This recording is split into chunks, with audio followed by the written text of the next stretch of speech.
Bonjour à tous, aujourd'hui, actualité oblige, je voulais vous parler de politique internationale parce que évidemment tout le monde parle des élections américaines. Et en l'occurrence, j'ai été assez surpris de voir toutes les réactions, que ce soit de journalistes ou de politiques qui se disent progressistes, être en extase, une sorte d'orgasme collectif sur l'élection de Joe Biden. Alors je ne vais pas rentrer dans l'opposition encore au niveau des fraudes, etc. Tant qu'il n'y a pas de preuves, ça n'aurait pas de sens.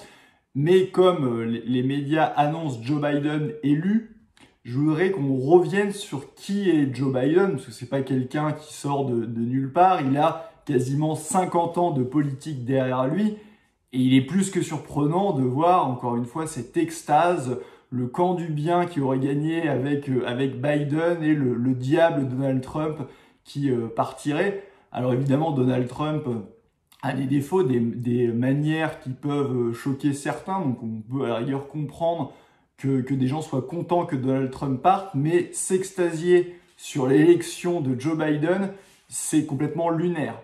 Évidemment, les premiers à s'extasier, ça a été l'Union européenne et Angela Merkel, qui sont déjà prêts à se remettre à plat ventre devant les États-Unis et à revenir à la normale, ils sont ravis. Mais revenons sur le personnage de Joe Biden.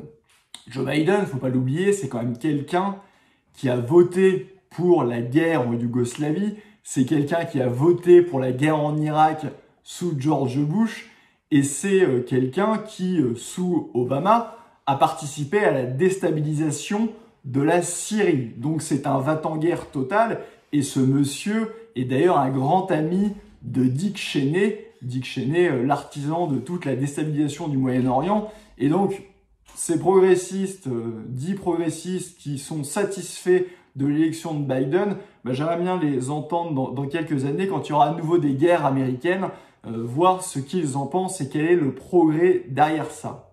Joe Biden, c'est quelqu'un aussi qui a voté pour l'ALENA et qui est très favorable au traité de libre-échange et donc à la mise en concurrence de tous les travailleurs et la baisse de niveau de vie des travailleurs. Là encore, on est très loin du grand progressiste et c'est même tout le contraire. Joe Biden, c'est quelqu'un qui a d'ailleurs voté pour la limitation du droit à l'avortement. Donc j'aimerais entendre là aussi ceux qui se réjouissent de Joe Biden sur cette thématique. C'est quelqu'un qui, sous Bill Clinton, a voté toutes les déréglementations financières. C'est quelqu'un qui a voté pour l'abolition du Glass-Steagall Act. Le Glass-Steagall Act, qu'est-ce que c'est? C'est la séparation entre les banques de dépôt d'une part et les banques d'affaires d'autre part. Et bien en fusionnant ça, il a amené l'hyper-financiarisation de l'économie et l'aléa moral scandaleux de la privatisation des profits et de la socialisation des pertes, puisque une banque universelle qui fait faillite, l'État vient les sauver pour protéger les dépôts des épargnants et donc ça permet d'investir n'importe comment sur les marchés financiers en sachant qu'on sera sauvé par l'État derrière. Ça, c'est ce qu'a voté le grand progressiste Joe Biden. C'est un homme qui a d'énormes suspicions de corruption autour de lui.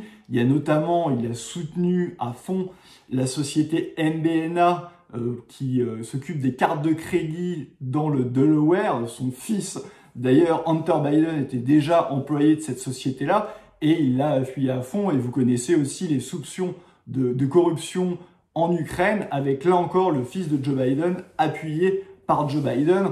On est loin du grand progressiste. Il y a aussi, bien sûr, des déclarations pendant la campagne même qui sont, je m'excuse, racistes. Certains accusent aussi Donald Trump de racisme. Il faut voir ce que c'est au niveau de Joe Biden. Joe Biden a dit, entre autres, qu'un noir qui votait pour Donald Trump ne pouvait pas être noir. Donc en gros, il essentialise les personnes. C'est la même chose d'ailleurs en France avec Romero qui nous expliquait que les personnes homosexuelles ne pouvaient pas voter Trump. En fait, c'est essentialiser les personnes et les mettre dans des cases. Et il n'y a rien de plus raciste que ça, finalement. Et d'ailleurs, Joe Biden, quand il a commencé sa carrière dans les années 70 en jeune sénateur du Delaware, il était ami avec 2 sénateurs ségrégationnistes et il a lui-même appuyé les lois au niveau du transport pour avoir cette ségrégation entre les Noirs et les Blancs. On fait, là encore, beaucoup mieux en termes de progressistes. J'ajoute que Joe Biden a lui aussi été accusé d'agression sexuelle sur une ancienne collaboratrice. On fait mieux, là encore, comme progressiste. Et donc, voilà, cette personne-là, on est très très loin du progrès. Et on nous dit, voilà, Joe Biden est quelqu'un de très âgé, c'est vrai, il passera certainement la main à sa vice-présidente Kamala Harris. Elle aussi, on n'est que sur de l'image de la com, on est très loin du progrès. Cette femme, il faut savoir qu'elle a appuyé l'allongement des détentions dans les prisons en Californie pour justement avoir de l'exploitation de main-d'œuvre bon marché. Donc on est très loin de tout ça.